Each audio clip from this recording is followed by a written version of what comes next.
Hürmetli vatandaş Bügençi Sağa, 2019 yıl 7. ayının 14. günü ettiği yakşembe endiki mavzumunda vatandaşım.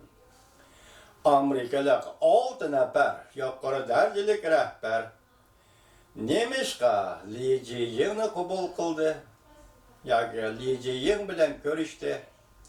Mavzula haber 2. ayının 12. günü Cumhur'a nazar torbeti ilan kılındı haber. Bundan başlar. Müşahapta Maun Prezident Mike Pence. Tüm başlap devlet bir hatarlığı meselesi John Bolton. Prezident Trump'ın 6 nefer yok, Prezident Trump hükümetinin 6 nefer yukarı derecelik rehberliği Şangan neşriyatçı Li Jiying bilen görüştü. Burada hükümet işki erbab, 3 erbab değil. Maun Prezident Mike Pence, Devlet İşler Katibi Mike Pompeo, şundakla Aksaray, Devlet Bexaterlik Məsləhətçisi John Bolton. Yani onun sırtında 3 nefer senatör. Amerika bilimbar agentler haber kalıp mındak görsət. Prezident Trump hükümeti Şangan şəhəri halkının demokratik erkinlik, hareketini kollaydıqallığı doğrusudur. Uçuk berip, Prezident Trump hükümetinin Cumhur Kompartiyası hakimiyetini pisent kılmaydıqallığını gövdlendirdi. Yana başkısı təhlilçilər mındak görsətdi. Amerika Cumhur Kompartiyasını parçalaş jaryanı da Cumhur halkı hakiki kıyafetten haberdar buluş gerek. Mətbuatlarının haber kılışı, kamal kılıçlarını bozsun. Ötüş ve büs lazım. Bilimbar haber kılıp bundak görsetdi. Devlet bexaterligi meselesi John Bolton haftanın 3. günü Li Jiying bilen söhbet ötküzdü. Şangan meselesi, Cumhur meselesini muhakeme kılıştı.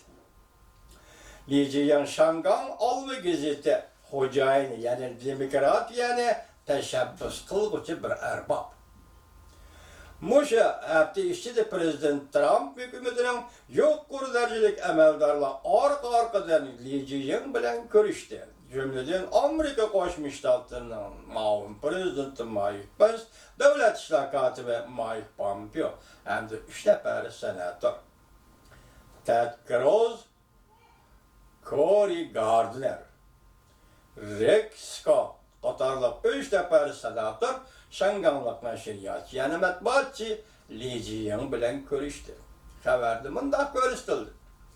Amerikalı rəhbərlərlə Li Jiying bilen görüşkənliyi gayri bir iş hesaplandı. Çünkü Li Jiying'in her qandaq əməl dəsturi yok diye ki, adet Uyghur tiliyle sakalak kılacağım bucağım dediği əməl mənsəbləri yok idi. Devlet Məhkəməsinin sabık əməldar Kristen mındaq bildirdi.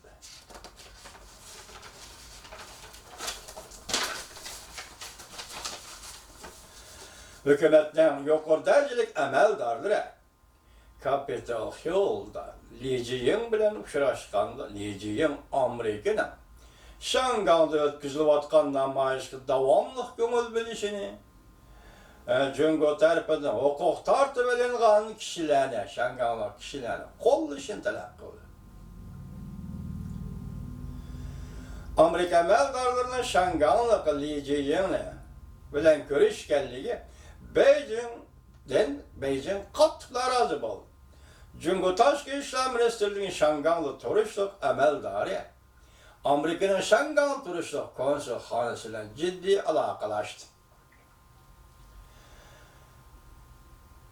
Maun Prezident Mike Pence'ın ve Devlet İşler Katibi Mike Pompeo'nun Li Jiying bilen muşundaq bir adam bilen görüşkenliği yaban garazek dep görsetti Cumhur'un Şanganlı turuşluk diplomatiya xadir. Onu gazete haber kılıp bunda görsetti Şangan'da.